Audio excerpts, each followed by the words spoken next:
Donc l'insuffisance veineuse superficielle, il faut imaginer le système vasculaire qui est composé d'artères qui vont sortir du corps et venir amener du sang oxygéné vers l'ensemble des éléments du corps, les organes, les membres, etc. Et puis imaginez un système de retour, le système veineux.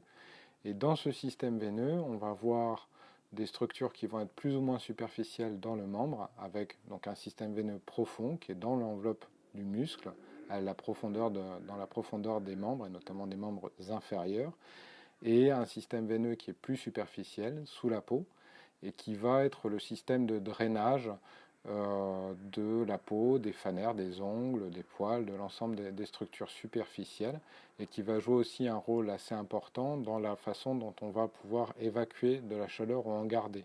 Donc c'est un système qui va se dilater largement lorsqu'on est exposé à de la chaleur. C'est pour ça on est rouge quand on est exposé à la chaleur.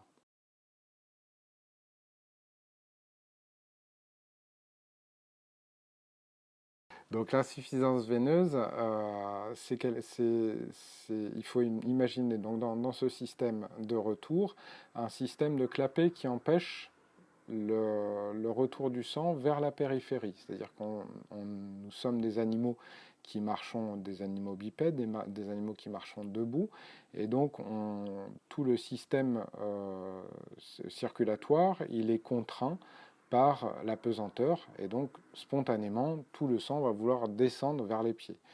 Donc ce système, le système veineux est équipé de petits clapets qui empêchent ce retour vers le bas. Et lorsque ces clapets sont dysfonctionnants, souvent parce que le réseau veineux s'est dilaté, on se retrouve à avoir trop de pression dans le réseau veineux, à stocker du sang et à stocker de la pression dans le réseau veineux, et donc à majorer la dilatation de ce réseau veineux et à majorer les symptômes qui vont être des douleurs, des problèmes cutanés ou l'apparition de varices. Ça, c'est des symptômes précoces.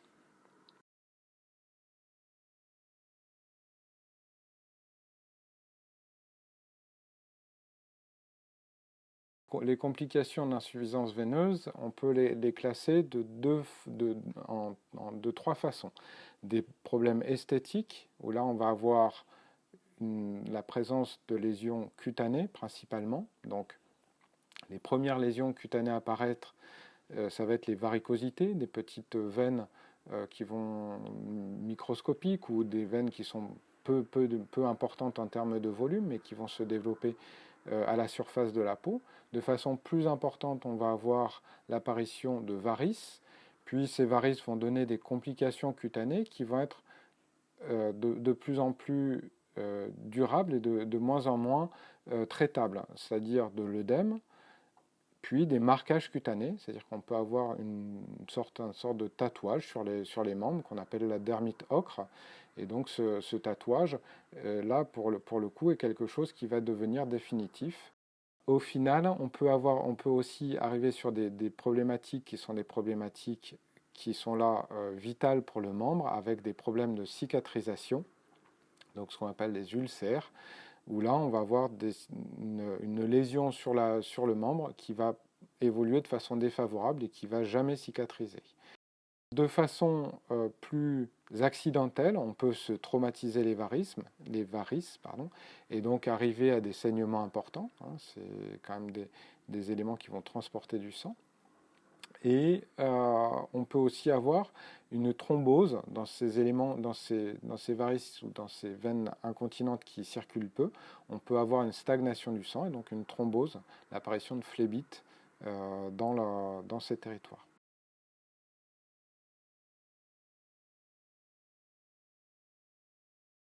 Alors, l'insuffisance veineuse, il faut consulter tôt. Il y a peu d'intérêt de garder une insuffisance veineuse en place. Il n'y a pas de médicaments réellement efficaces, donc il n'y a pas d'intérêt à les prendre des thérapeutiques diverses et variées. Et globalement, la consultation, il faut l'envisager dès qu'on a des petites lésions qui apparaissent. Pourquoi? Parce que tout d'abord, on peut apporter une sensibilisation, notamment chez des travailleurs, chez des gens exposés à l'insuffisance veineuse, on peut sensibiliser à ces éléments-là, et que le traitement qui est la contention est quelque chose qui est d'autant plus efficace qu'elle est mise tôt.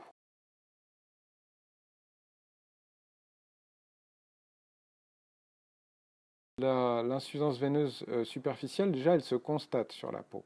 Hein. Donc on va avoir une symptomatologie qui est souvent accompagnée par une dilatation veineuse visible, plus ou moins visible. On peut malgré tout avoir des éléments, notamment quand on a de l'œdème de façon isolée, où on peut avoir aussi des lésions cutanées débutantes et de l'eczéma, des eczémas un peu particuliers. Et donc ça, c'est pas forcément toujours accompagné de varices visibles, mais ça se constate et ça se ressent. Hein, ça, c'est le premier élément. Comment est-ce qu'on va confirmer cette insuffisance veineuse? La grande place va être faite au Doppler, hein, l'échographie veineuse avec effet Doppler, qui va évaluer le fonctionnement de ces valvules et l'orientation des flux dans les veines.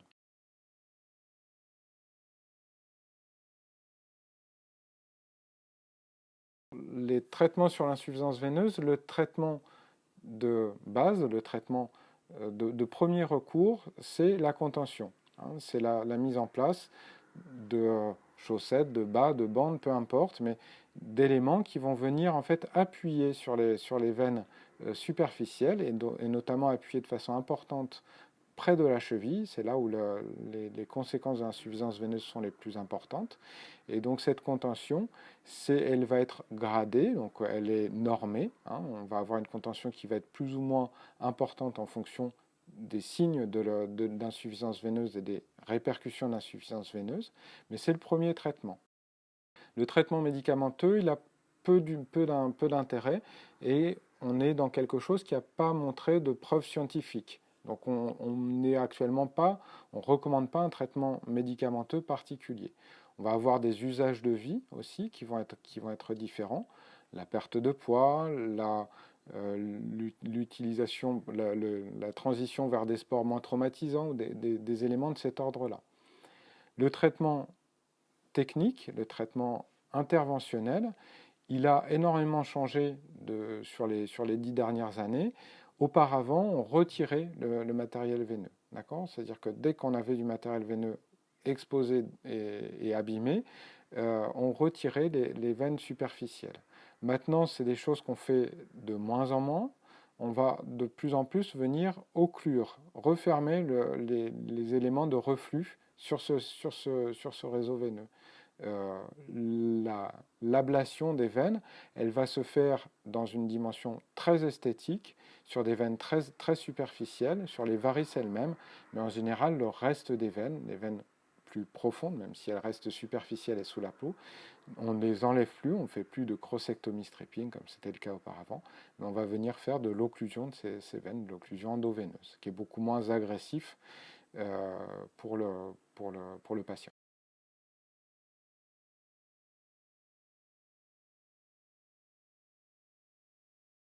La décision de l'intervention, d'un traitement interventionnel, elle va se faire sur des critères qui vont être des critères cliniques, des éléments de symptômes, et sur un ressenti. Ces deux éléments sont importants. Donc il y a des moments où il est nécessaire d'aller traiter, je mets beaucoup de guillemets, mais on est obligé d'aller traiter. Ces moments-là, c'est quand on est exposé à un problème de cicatrisation, donc un ulcère. En dehors de ces situations-là, on a toujours le choix entre l'utilisation d'une contention et un traitement interventionnel. Le traitement interventionnel est en général là pour maximaliser les résultats esthétiques ou maximaliser l'effet des bas de contention. Pour des gens qui tolèrent mal les bas de contention, pour les gens qui vont être exposés à de la chaleur. Et à ce moment-là, effectivement, on va plus rapidement vers un traitement interventionnel.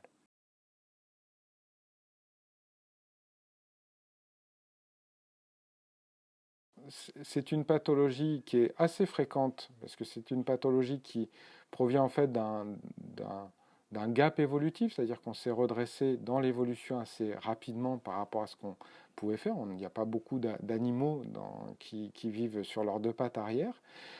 Donc c'est une pathologie qui est assez fréquente et c'est une pathologie qui est particulièrement fréquente après les grossesses. Donc chez la femme, d'autant plus, et après la grossesse. Pourquoi? Parce qu'on va avoir au moment de la grossesse un obstacle à l'écoulement veineux et une imprégnation hormonale qui va faciliter la présence de varices.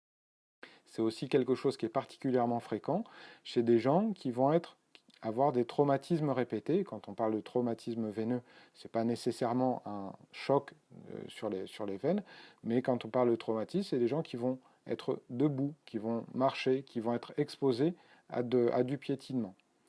De la même façon, le fait d'avoir des antécédents,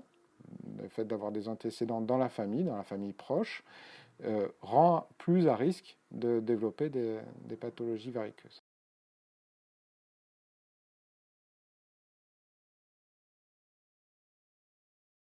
Donc la prévention, elle repose avant tout sur des habitudes de vie, sur la modification de nos habitudes de vie. Perdre du poids, éviter d'avoir des grosses variations de poids, ça c'est un des éléments importants. Maintenir une activité physique, ça aussi c'est quelque chose d'important. Et si on voit apparaître des éléments variqueux ou des prémices d'éléments variqueux, il est préférable d'en référer assez rapidement à une contention. De la même façon, chez quelqu'un qui va être exposé, qui va être debout, qui va être traumatisé de façon répétée, il est préférable de porter une contention.